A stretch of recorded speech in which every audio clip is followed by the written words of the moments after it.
Friends welcome to our channel study centre. हूँ छूँ राहुल भुवा અને આજે આપણે જોવાના છીએ ધોરણ 10 ગણિત વિષયનું ચેપ્ટર નંબર 12 વર્તુળ સંબંધિત ક્ષેત્રફળ। એની અંદર આજે આપણે સ્વાધ્યાય 12.1 નો દાખલા નંબર 3 નો આજે અભ્યાસ કરવાના છીએ। આપણી પાસે રકમ અહીંયા ચોપડીમાં હાજર છે કે આકૃતિ 12.3 એટલે તમને આવી આકૃતિ આપી છે, અહીંયા દર્શાવેલી છે મેં એ રીતના। એની અંદર એમાં લખ્યું છે કે એક તીરંદાજ લક્ષ્ય કેન્દ્રની બહારના ભાગમાં તરફ સોનેરી, આ ઉપરાંત લાલ, ભૂરું, કાળું અને સફેદ આવા વર્તુળો 5 આપેલા છે। ગુણની ગણતરી માટે સોનેરી રંગ દ્વારા દર્શાવાતા પ્રદેશનો વ્યાસ તમને આપ્યો છે 21 સેમી સ્ક્વેર। સેમી આપેલો છે અને તમને વ્યાસ આપ્યો છે, વ્યાસને આપણે ડી કહેવાય, તમને આપ્યો છે 21 સેમી। હવે વ્યાસ 21 થયો, ત્રિજ્યા કેટલી થઈ જાય એના કરતાં અડધી, એટલે 21/2 સેમી।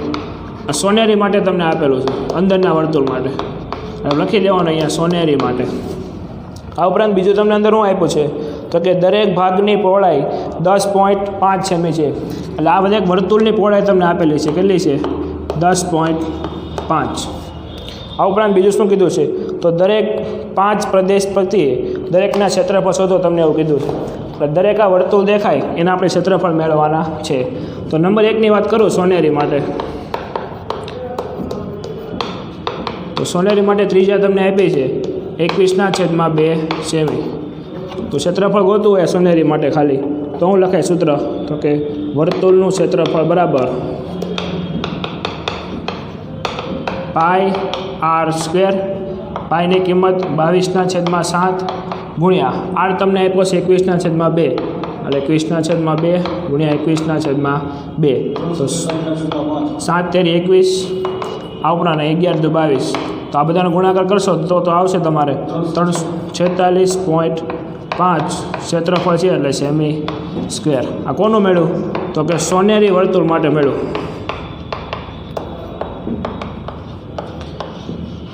હવે આવું તમને કીધું છે બધા વર્તુળ માટે।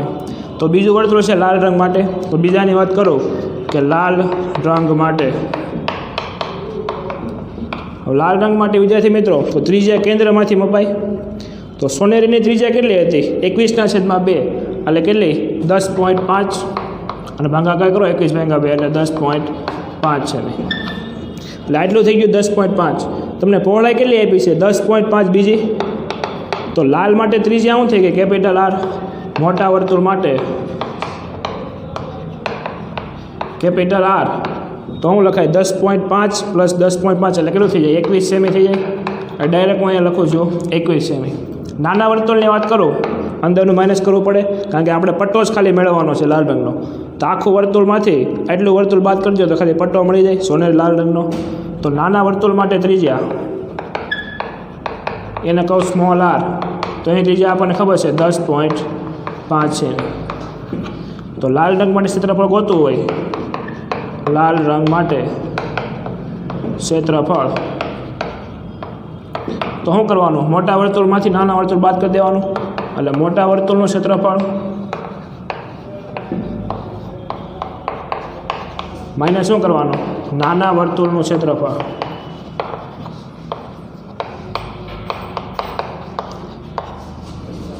તો અહીંયા આપણે લખીએ કે મોટા વર્તુળ માટે સૂત્ર શું થાય પાઈ કેપિટલ આર સ્ક્વેર માઇનસ નાના વર્તુળ માટે ત્રિજ્યા શું લીધી સ્મોલ આર, તો પાઈ સ્મોલ આર। બધાની કિંમત લખી દો 22/7, કેપિટલ આરની કિંમત 21 આ ઉપરાંત માઇનસ 22/7 ગુણ્યા આરની કિંમત તમને કેટલી આપી છે અહીંયા 10.5 ગુણ્યા 10.5।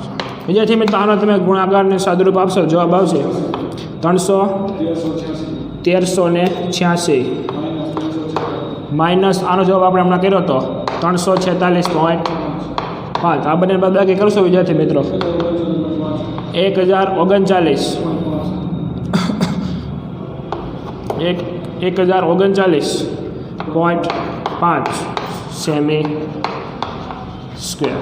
આવું વિદ્યાર્થી મિત્રો કોના માટે આપણે કરીએ ત્રીજા વર્તુળ માટે કરીએ, ભૂરા રંગ માટે કરીએ। હવે ભૂરા રંગ માટે. વિદ્યાર્થી મિત્રો, અહીંયા હું તમને બધા જ વર્તુળ માટે નહીં બતાવી શકું સમયના અભાવને કારણે અને જગ્યાના અભાવને કારણે, પણ આપણે આ છેલ્લું એક ભૂરા રંગ માટે ગણીને આગળ તમારે સ્વપ્રયત્ન માટે આ બધાનું કરવાનું રહેશે. તો અહીંયા ભૂરા રંગની વાત કરું તો છેલ્લું તમને હજી એકવાર વ્યવસ્થિત સમજાવી દઉં ભૂરા રંગ માટે કે આપણે ભૂરા રંગનું આપણે ક્ષેત્રફળ શોધવાનું છે. તો ભૂરા રંગ માટે સોનેરી માટે ત્રિજ્યા શું હતી 10.5, બીજા પટ્ટાની પહોળાઈ 10.5 અને ત્રીજા પટ્ટાની 50, એટલે ભૂરું રંગ આવી ગયો અહીંયા તો 10.5. તો ત્રણેય માટે બધાનો સરવાળો કરવો પડે ત્રિજ્યા માટે. તો મોટા વર્તુળની ત્રિજ્યા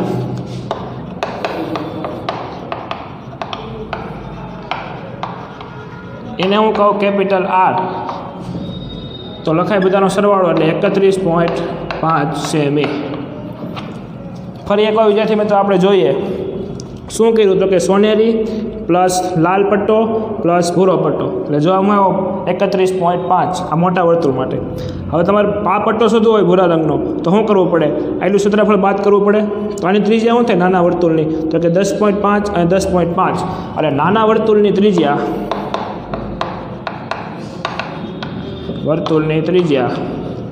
એને કહું સ્મોલ r, એટલે 10.5 પ્લસ 10.5 એટલે 21 સેમી. ફરી એકવાર ક્ષેત્રફળ ગોતવાનું હોય તો ભૂરા રંગનું ક્ષેત્રફળ બરાબર મોટા વર્તુળ માઇનસ નાના વર્તુળનું ક્ષેત્રફળ, એટલે મોટા હું શોર્ટમાં લખું છું મોટા માઇનસ નાના વર્તુળનું ક્ષેત્રફળ. મોટા માટે સૂત્ર શું આવે? પાઈ કેપિટલ R સ્ક્વેર માઇનસ નાના માટે પાઈ સ્મોલ r સ્ક્વેર. તો અહીંયા પાઈની કિંમત આપણે મૂકી દઈએ 22/7, r એટલે 31.5 ગુણ્યા 31.5 બે વાર માઇનસ પાઈ 22/7 ગુણ્યા r કિંમત 21 ગુણ્યા 21. તો આ સદરૂપ આપશો તો હું ડાયરેક્ટ જવાબ અહીંયા લખું છું. જવાબ આવશે 1732.5 સેમી સ્ક્વેર. હવે વિદ્યાર્થી મિત્રો, દરેક વર્તુળ માટે તમારે આવું કરવું પડશે કે મોટા વર્તુળની ત્રિજ્યા લઈ લેવાની, નાના વર્તુળની ત્રિજ્યા લઈ લેવાની.